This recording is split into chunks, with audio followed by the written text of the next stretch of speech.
നമ്മളൊക്കെ സാധാരണ ഉത്സവത്തിനൊക്കെ പോകുമ്പോ അവിടെ ഓടക്കുള്ളിലൊക്കെ വിൽക്കാൻ വെച്ചിട്ടുണ്ടായിരിക്കും. അപ്പൊ അതൊക്കെ കാണുമ്പോൾ ഒരു കൊതി ഉണ്ടായിരുന്നു. അങ്ങനെയൊക്കെ കുറെ വാങ്ങിച്ചിരുന്നു ആ സമയത്തൊക്കെ. അപ്പൊ നമ്മുടെ സാഹചര്യം അനുസരിച്ചിട്ട് പ്രൊഫഷണൽ ഫ്ലൂട്ട് ഒന്നും വാങ്ങിക്കാനുള്ള സാഹചര്യമല്ല.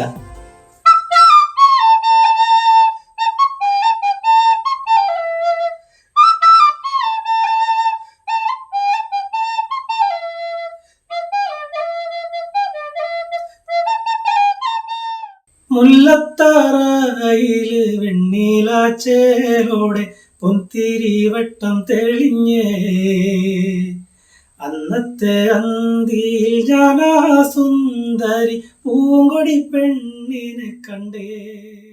മാജിക് എന്ന് പറയാൻ ഞാന് എന്താ പറയാ, ഓടക്കുഴലൊന്നും വായിക്കാൻ ശാസ്ത്രീയമായിട്ട് പഠിച്ചിട്ടൊന്നുമില്ല. ഒരു സമയത്ത് ജസ്റ്റ് വെറുതെ മൂക്കൊണ്ടൊന്ന് ട്രൈ ചെയ്ത് നോക്കിയതാണ്. ഓൾറെഡി റെക്കോർഡറിൽ മുഴുവൻ പാട്ടുകൾ വായിക്കുന്നത് ഞാൻ എവിടെയും കണ്ടിട്ടില്ല. അപ്പൊ അത് ഞാൻ മൂക്കൊണ്ടൊന്ന് ട്രൈ ചെയ്തു. അതിലിപ്പോ 6-7 പാട്ടോളം കരാക്കെ ആയിട്ട് ട്രൈ ചെയ്യും. ആദ്യം വായിച്ചോട്ട് രാഗദേവനും നാഗകന്യയും പ്രണയതീരത്തെ പൂന്തിരകളിൽ, അതിനൊരു 4 വരി. പുല്ലാങ്കുഴലിൽ എനിക്ക് ചെറുപ്പം മുതലേ ഇഷ്ടമാണ്. ഓടക്കുഴലിൽ എനിക്ക് ഭയങ്കര ഇഷ്ടമാണ്.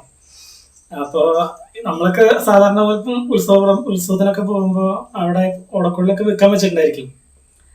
അപ്പൊ അതൊക്കെ കാണുമ്പോൾ ഒരു കൊതി ഉണ്ടായിരുന്നു. അങ്ങനെയൊക്കെ കുറെ വാങ്ങിച്ചിരുന്നു ആ സമയത്തൊക്കെ. പിന്നെ പ്രൊഫഷണൽ ഫ്ലൂട്ടുകളുടെ വില അറിയാൻ തുടങ്ങിയപ്പോഴാണ് എന്താണ് ഓടക്കുഴൽ എന്ന് എനിക്ക് ചെറുതായിട്ട് മനസ്സിലാവാൻ തുടങ്ങിയത്.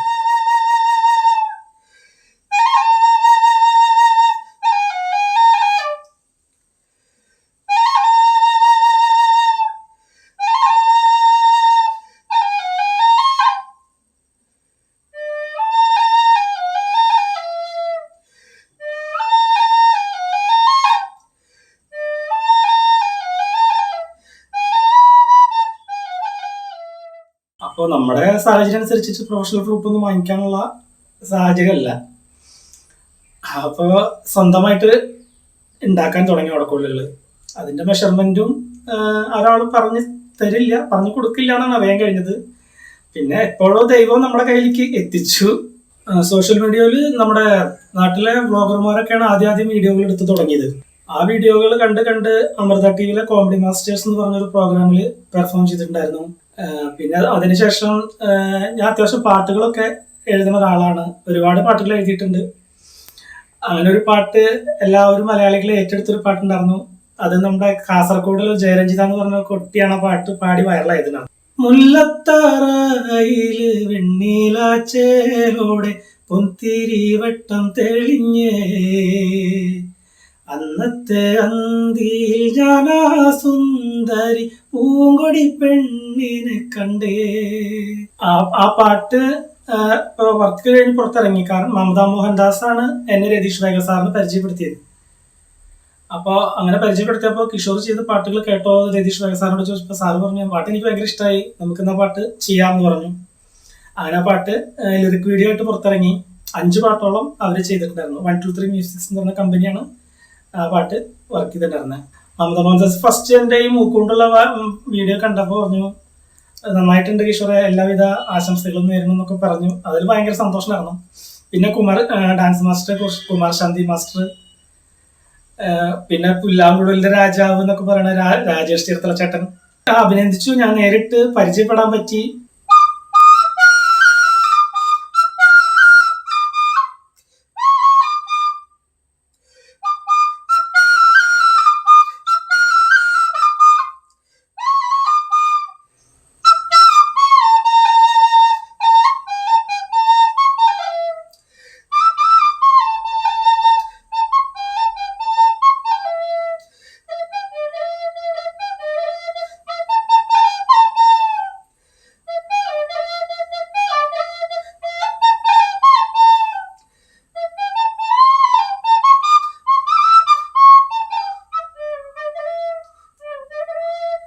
ഇതിലെന്ന് പറയാൻ എനിക്ക് അങ്ങനെയുള്ളതൊന്നുമില്ല. നമ്മള് ആ ഈ ചുണ്ടിലൂടെ വരുന്ന ബ്രീത്തിനെ മൂക്കൊണ്ടൊന്ന് കൺട്രോൾ ചെയ്യണം. അതെങ്ങനെയാണെന്ന് പറഞ്ഞു തരാൻ എനിക്ക് അറിയില്ല.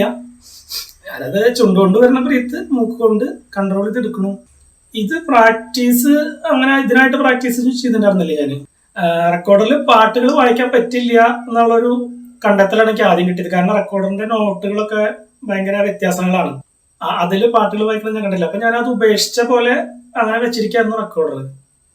പിന്നെ അതിനുശേഷം ഒരു സമയത്താണ് വെറുതെ മൂക്കുകൊണ്ടൊന്ന് ട്രൈ ചെയ്ത് നോക്കിയപ്പോ ശബ്ദം വരുന്നുണ്ട്. അപ്പൊ പിന്നെ അത് ആ പാട്ട് തന്നെ ഒന്നുകൂടി നന്നായി ചെയ്യാൻ നോക്കി. അപ്പൊ അത് പറ്റുന്നുണ്ടെന്ന് കണ്ടപ്പോ പിന്നെ ഒന്ന് കുറച്ച് പാട്ടുകൾ അതിൽ വായിക്കാൻ ശ്രമിക്കാൻ തുടങ്ങി.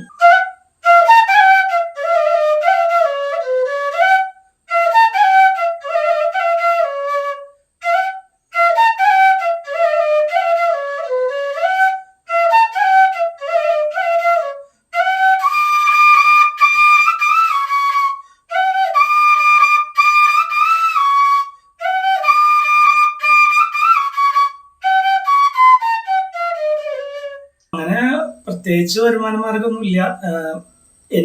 എന്ത് പണിക്കായാലും പോവും. എന്ത് വർക്കിനാണ് കിട്ടുന്ന വെച്ചാൽ പോവും. ഇപ്പൊ നാദസ്വരത്തിന്റെ തകില് വായിക്കാൻ പോകുന്നുണ്ട്. നാദസ്വരത്തിന്റെ ഉത്സവങ്ങൾക്കൊക്കെ പിന്നെ ക്ഷേത്ര ചടങ്ങുകൾക്കൊക്കെ തകില് വായിക്കാൻ പോകുന്നുണ്ട്. അതും ശാസ്ത്രീയമായിട്ട് പഠിച്ചിട്ടില്ല. പിന്നെ സീസൺ കഴിഞ്ഞാൽ എന്ത് വർക്കാണ് കിട്ടുക എന്ന് പറയാൻ പറ്റില്ല. ചിലപ്പോ ചിലവര് മേസ്ത്രി പണിക്ക് വിളിക്കും, ചിലപ്പോ പെയിന്റിങ്ങിന് വിളിക്കും, ചിലപ്പോ സെന്ററിങ്, എന്ത് പണിക്കായാലും പോവും. കാരണം നമ്മുടെ സാഹചര്യങ്ങൾ അങ്ങനെയാണ്.